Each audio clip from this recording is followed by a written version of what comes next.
Dichos y Hechos con Edna Lorena Fuerte. Esto es Dichos y Hechos, soy Edna Lorena Fuerte. Nos complace mucho estar con ustedes en este nuevo año. 2011 ha iniciado y para nosotros es importante un análisis de cómo nos pinta este próximo año. Acompáñenos, les damos la bienvenida como siempre y ya como es costumbre, vamos con Cindy Villa, directo a los dichos.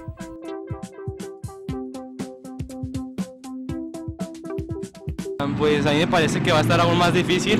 Según lo que he leído en los periódicos, dicen que se pronostica un poco que empeore la crisis.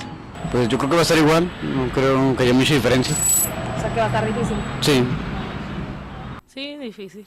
Lo más bueno, casi estoy segura de que más difícil.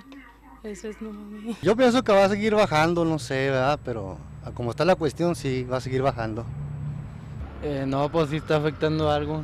Sí. ¿Se va a poner difícil la situación? Sí, pues sí, no avanza nada esto, ¿no? La economía cada vez va más abajo. Y pues sí, no hay nada para el 2011. Bueno, al parecer medio se está recuperando. Sí, yo lo veo un poquito apretado. Yo calculo que posiblemente para mediados de año hay un reflejo ya positivo. Pues pienso que se tiene que recuperar un poquito más, ¿no?, que el 2010, porque pues ya como que está saliendo un poquito más la crisis y ya como que todo se está acomodando ya. Bueno, Edna, ya escuchaste las respuestas de la gente cuando le preguntamos cuál era el panorama económico para este año 2011. Volvemos contigo al estudio.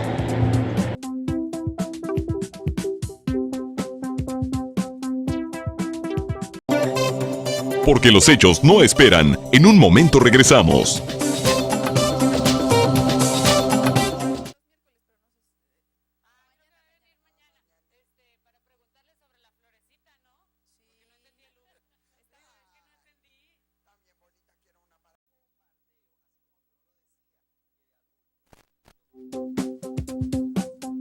Continuamos. Bueno, miren, hay algunos comentarios por ahí en el juego político de que finalmente el Estado mexicano está colapsado, que si es Estado fallido, que si esto, que el otro. El hecho es de que la economía globalizada está en quiebre, estamos tronando. Eso va a afectar a nuestra economía nacional y obviamente local porque estamos muy pegados nosotros aquí a los gringos. Y bueno, el interés de algunos, ¿verdad? De algunos intereses medio oscuros de seguir con la inestabilidad, sobre todo en seguridad, en el norte del país. Dígame usted si los gringos, no con una mano en la cintura, en un acuerdo binacional, pudieran ayudarnos con el problema de la seguridad que nosotros tenemos. Creo yo ahorita que resulta sospechoso, Miguel Ángel, sin ser demasiado maquiavélica, y te digo por algunos comentarios que se vierten por ahí, de que les conviene esta inestabilidad por el rollo del Merconorte que se ha manejado y que se puede prever ya en un posible cambio de gobierno en el 2012, no digo que en el 2011, pero se está como que trabajando para allá. Y alguien dice, y los estados del norte del país, en donde el centro con el internet, con el teléfono celular, con todas las comunicaciones, no nos pela, no nos hace caso, ¿y qué tal si los estados del norte, en un vuelco del sistema político y de las cosas inéditas que estamos viendo, buscan ser estados asociados como Puerto Rico? Mira, la realidad es que la inestabilidad siempre, y yo creo que siempre ha funcionado a favor de los norteamericanos. ¿Sí? Incluso tratan de que la inestabilidad se dé en todos lados, menos en su país. ¿Oh, sí? ¿Sí? Por eso tienen que hacer lo que hacen, cambiando, mandando inversiones hacia afuera, generando una serie de problemas afuera.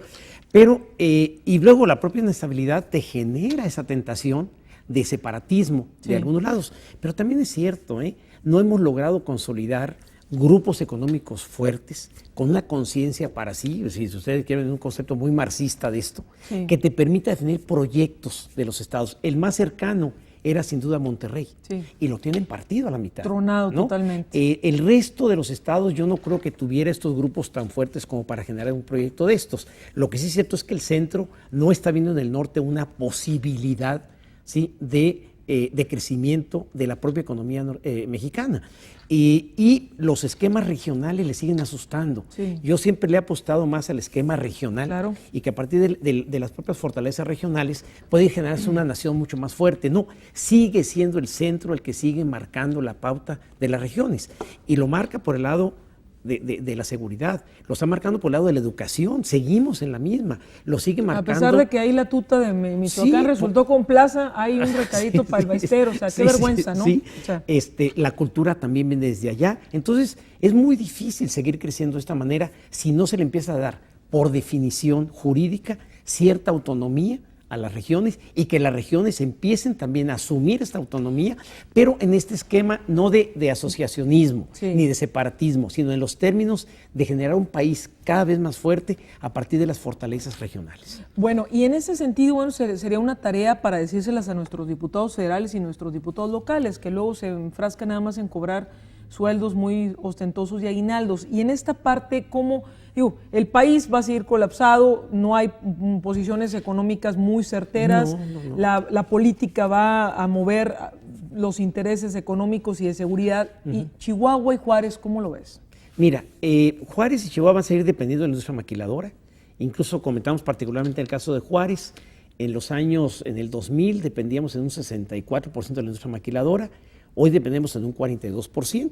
Lo que sucede es que la industria maquiladora se convirtió en el enclave fundamental económico de la ciudad y no generamos un equilibrio entre los diferentes sectores de la economía.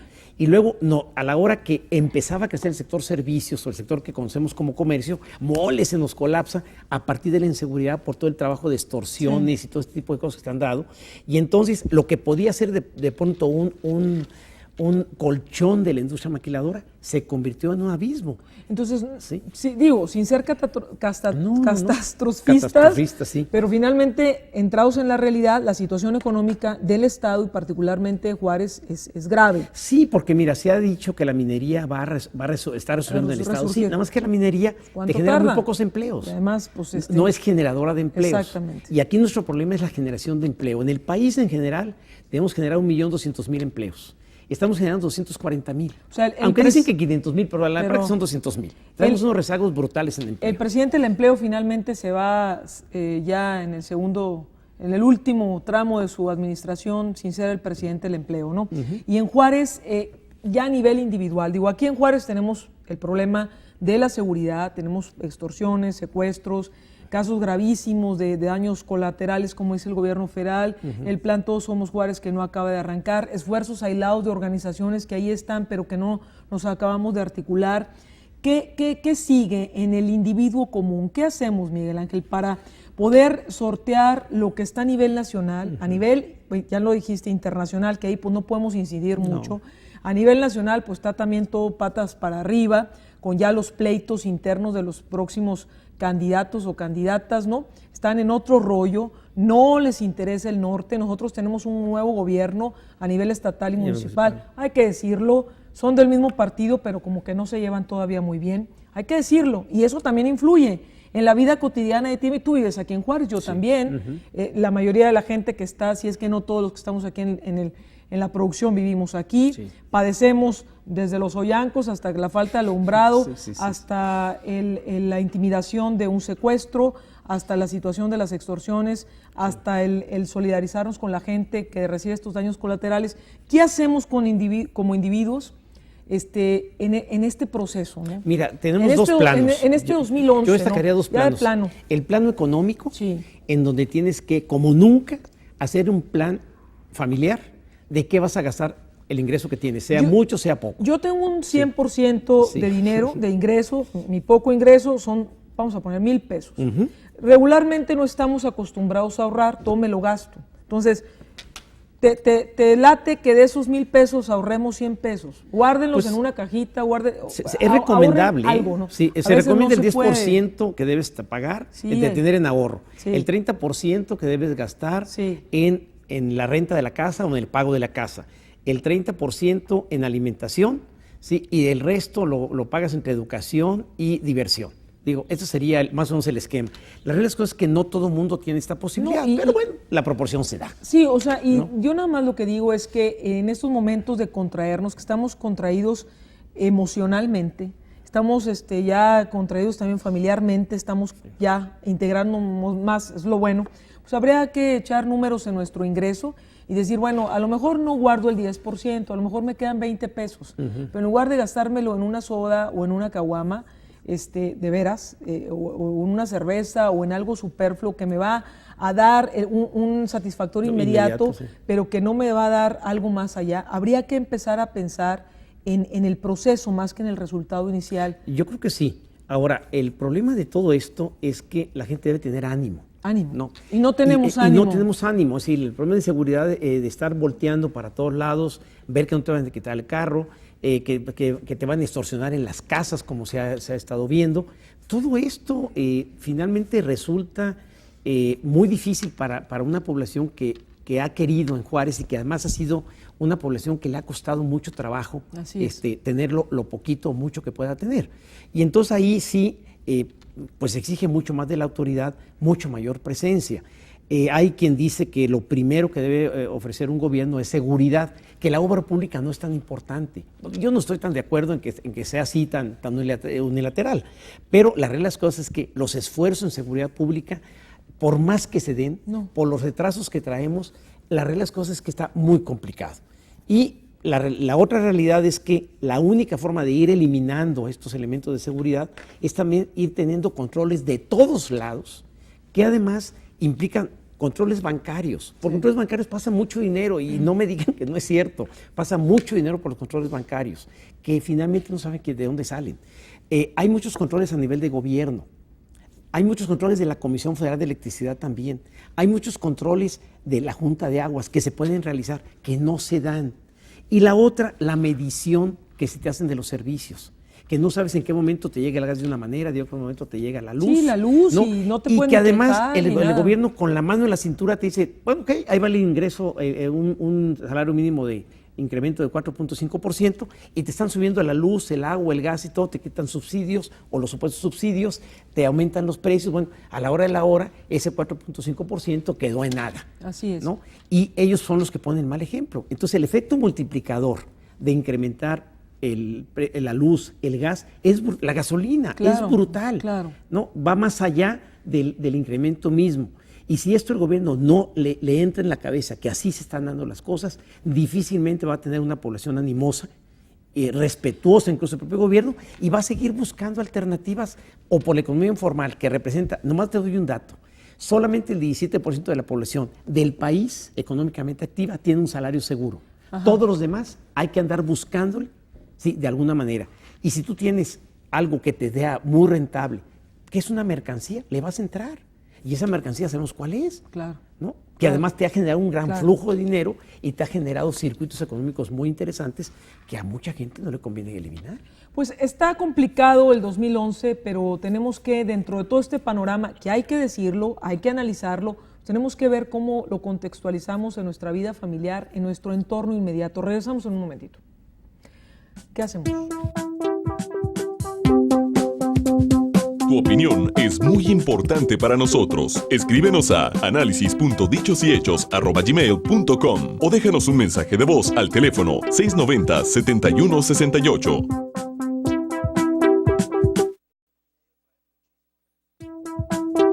Comprometidos con los hechos. Cambiar nuestras pautas de conducta. Decía Einstein que las crisis son las que nos pueden ayudar a sacar lo mejor de nosotros. Y hoy vamos a hablar, y la frase de este día es la siguiente: cuando se apunta a la luna, el tonto se queda mirando el dedo, dice un proverbio chino. Es complicado mirar a la luna con esta situación, ¿no? Vas a sacar Voy a sacar una. Tu refrán, a ver, tus frases, una. Fíjate que se puede lidiar con tus preguntas. Espero puedas lidiar con mi respuesta. Pues son muchas las preguntas que como ciudadanos tenemos, ¿no? Terrible, ¿eh? Terrible, sí. Entonces, sí, la situación no viene fácil a nivel internacional, nacional, estatal, local, complicada.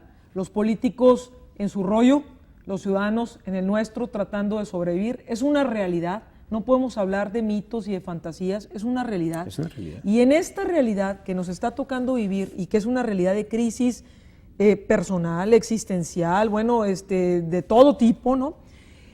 ¿Qué puntos, pues ni siquiera consejos, qué tips, ¿no? Pudiéramos darle a la gente para quedarnos con eso de que, bueno, pues hay que seguirle, ¿verdad? O sea, lo más fácil sería, pues nos rajamos y como Condorito para atrás y ahí se ven.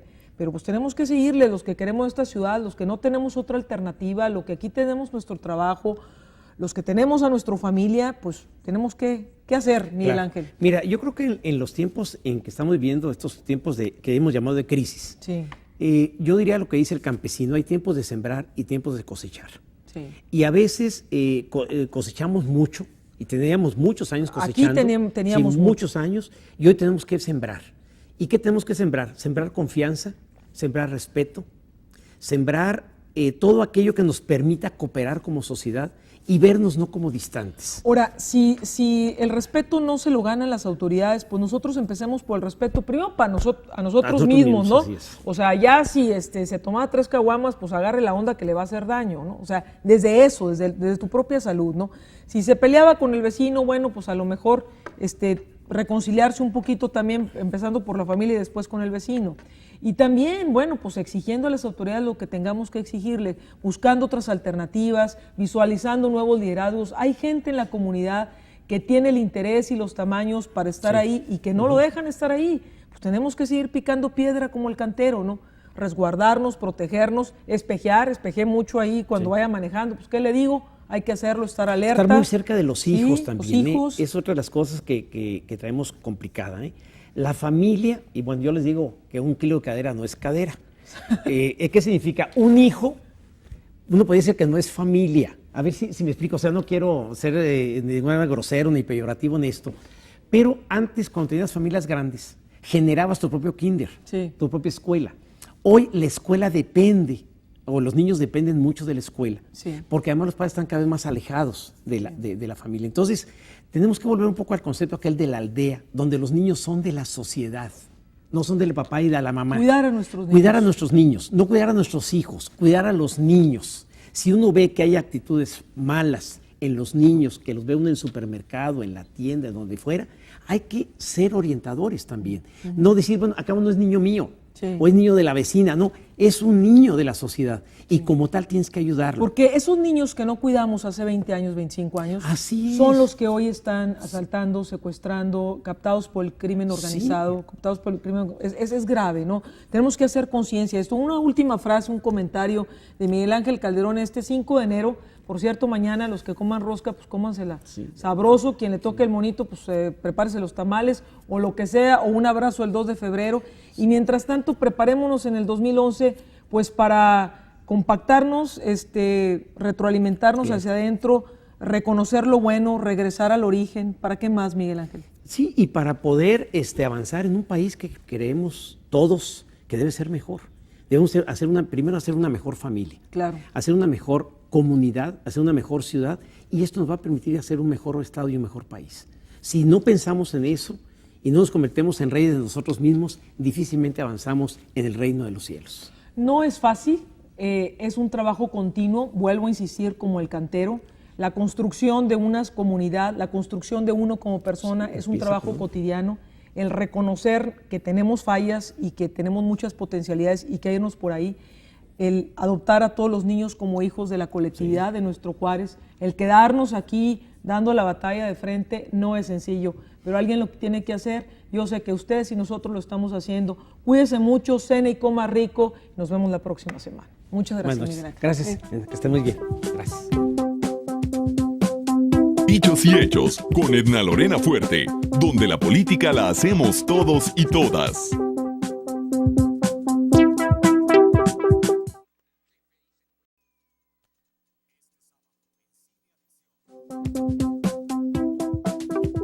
Continuamos. Amigos, amigas, qué gusto estar con ustedes en este 2011. A nombre del equipo, de todo el equipo de Dichos y Hechos, que yo me honro ahorita en dar la cara por ellos, pues les deseo lo mejor para este año. Y precisamente quisiéramos empezar con ustedes este año con una breve historia, muy breve, pero que nosotros creemos que marca lo que finalmente hacemos todos los días y que a veces no vemos resultados, pero el cantero dice que sí, y ahí les va rapidito. De vez en cuando me gusta ver trabajar al cantero. Golpea la roca una y otra vez con su martillo, pero puede hacerlo hasta 100 veces sin que en la piedra se note más que un rasguño. No obstante, la roca se parte en dos al golpe 101, y yo bien sé que no fue este último golpe el que la dividió, sino todos los anteriores. Hablemos este 2011 de perseverancia y de vencer obstáculos, y precisamente para ver cómo nos pinta este próximo año que ya estamos viviendo, este 2011 cabalístico para algunos, tenemos a quien ya está inventariado con nosotros, a nuestro buen amigo Miguel Ángel Calderón. ¿Cómo estás, Miguel? Hola, ¿cómo estás? Feliz año, qué gusto Igualmente. de verte. Pues ya estamos en el 2011. Pues ya estamos, oye. Sí. Y yo quise empezar con esto del cantero porque parece que la vida del mexicano es picar piedra y picar piedra y picar piedra a nivel colectivo y luego también a nivel individual, y nunca vemos que finalmente haya resultados, ¿no?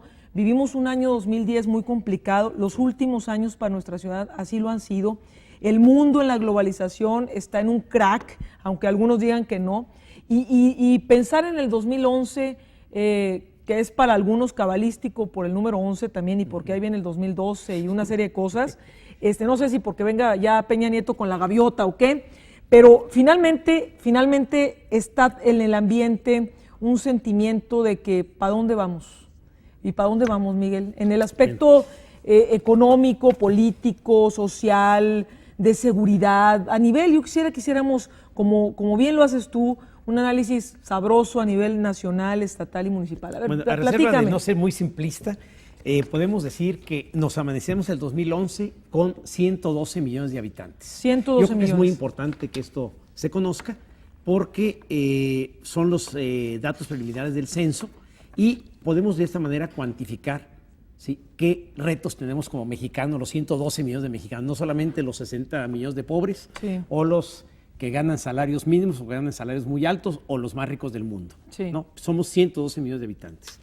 Una proyección muy interesante porque yo recuerdo, y perdón que hable en el pasado, en el año 70 tenía yo un profesor de demografía en la escuela, en la Facultad de Economía, y nos decía que para el 2010 deberíamos estar frisando los 180 millones de habitantes. Para el 2010, 180. Para el 2010. Lógicamente hace 40 años lo veíamos lejísimos. Sí. Resulta que somos 112. ¿Qué funcionó? Funcionó lo que él nos decía, que había dos alternativas. O mejorábamos la distribución del ingreso, y eso nos permitía tener mejores condiciones de vida, o había que llevar a cabo un fuerte control de natalidad. ¿Y lo que se hizo? Y fue lo que se hizo. A partir de los 70. Así es, y finalmente tenemos hoy por hoy una muy mala distribución del ingreso en el país. O sea, seguimos en esas condiciones. Ajá. Y bueno, así aparece finalmente el 2011. Sí. Ahora, ¿qué pasa a nivel internacional? A nivel internacional, el 2011 se presenta no un buen año.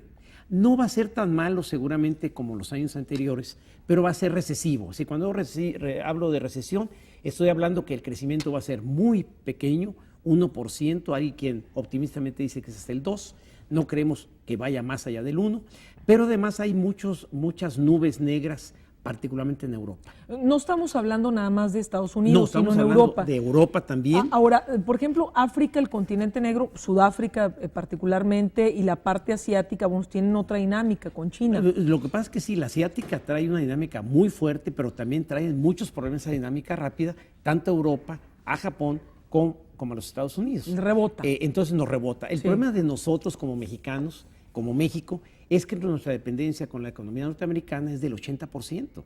Y entonces esto nos impide salir adelante, a pesar de que tenemos 37 tratados de libre comercio, con uno solo tenemos el 80%. Claro. Y ese 80%, ¿sí?, nos impide no crecer si no es al ritmo de cómo ellos crecen. Y como ellos están apostando a la industria automotriz, y en términos locales dependemos del 45% de la industria maquiladora, de la industria automotriz, si este sector no se levanta, no nos vamos a levantar. Pero aquí hay desde otro el punto de vista factor, ¿verdad? El factor político, que nosotros ya entramos en el dicen, todavía le falta a Calderón mucho tiempo, pero en realidad ya se le fue. Sí. Porque el 2011 finalmente ya es la campaña del Estado de México, es el preámbulo para la presidencial, sí. Todos ya andan alborotados, todos, absolutamente todos. Creo que Andrés Manuel ya anda saliendo también otra vez a las calles, ¿no? Entonces, ya el alboroto del 2012 ya se nos vino, o sea, la jugada política con la situación económica ya se mezcló. Y la de seguridad. Y el aderezo de la de seguridad. Sí, lo que pasa es que se ve un Estado muy endeble. Ajá. Y entonces cuando abres huecos en el Estado, cualquiera se quiere meter Sí. y quiere posicionarse. Sí. Entonces entran desde los propios de su partido, del presidente, como los partidos ajenos. Sí. Entonces todo el mundo quiere tomar posiciones y de esta manera ir delimitando por dónde debe correr. Y déjame decirte algo muy interesante. En contrapartida hay una propuesta muy interesante de los universitarios de empezar a discutir sobre un nuevo modelo de desarrollo. Y el día 30 de noviembre se instaló la primera reunión nacional en donde va a generarse en cada estado un consejo nacional a partir de los economistas que van a presentar un nuevo modelo de desarrollo. Se pretende que quede listo en un año, 3 meses. ¿Listo para el 2012? Para el 2012, o sea que de alguna manera todo el mundo está confluyendo hacia el 12, pero bueno, ¿qué vamos a hacer de aquí al 12? Y bueno, ahí también tendríamos que ver la parte económica con en los momentos políticos y la reforma del Estado mexicano, que ya no aguanta más como estamos, ¿no? Mira, lo que pasa es que la reforma económica, la reforma laboral, la reforma política misma, Sí. la adecuación de la cuestión electoral, parece ser una discusión que a final de cuentas entra algo así como al banquete político del 2012 y a ver quién se reparte quién. Sí. Pero en este reparto está la rebatinga que finalmente no resuelve nada. Aquí hay una cosa interesante. El 2011 puede ser el posicionamiento de grupos ciudadanos para incidir en lo que viene, tanto a nivel económico como decías tú de los economistas. Pero tampoco es tan fácil. Sabes Ajá. que traemos problemas en 15 municipios del país, son los más fuertes en cuestiones de seguridad. Sí. Y la Entre ellos, seguridad, por supuesto, naturalmente nosotros, ¿no? Ujú. Y esto ha desviado mucho la atención hacia el posicionamiento incluso político, porque no saben qué hacer. Claro. Y llega un momento en que la propia ciudadanía no tiene de ninguna manera confianza en ningún partido político, en ninguna organización política, y está actuando muy como funciona la comunidad. Sí, muy, o sea, espontáneamente, pero sin una organización, sin una estructura. No, porque además se le tiene miedo a la organización, porque Sí. las organizaciones han sido también o cooptadas o aniquiladas. Así es. Y esto, el mismo gobierno no le ha dado seguridad jurídica a las propias organizaciones, se las acaba muy rápido. Ahora, al gobierno en este momento pues le conviene, bueno, que hagan esfuerzos ciudadanos aislados, finalmente entre menos se unan, pues para mí mejor. Sí, lo que pasa es que finalmente se convierten los gobiernos, son cada vez, se vota menos. Menos legítimos. Son menos legítimos y las acciones que puedan desarrollar finalmente no confluyen en nada. Entrando en el segundo segmento, yo diría, bueno, y la mano de Estados Unidos en esto, que decían antiguamente, bueno, a Estados Unidos le conviene un país, un México estable, porque finalmente estamos de vecinos. Pero yo hoy tengo duda, yo creo que ahora les conviene a algunos intereses que el país esté convulsionado, porque ellos tienen muchos problemas económicos y nosotros tenemos aún muchos recursos naturales, a pesar de muchos políticos. Regresamos un momentito.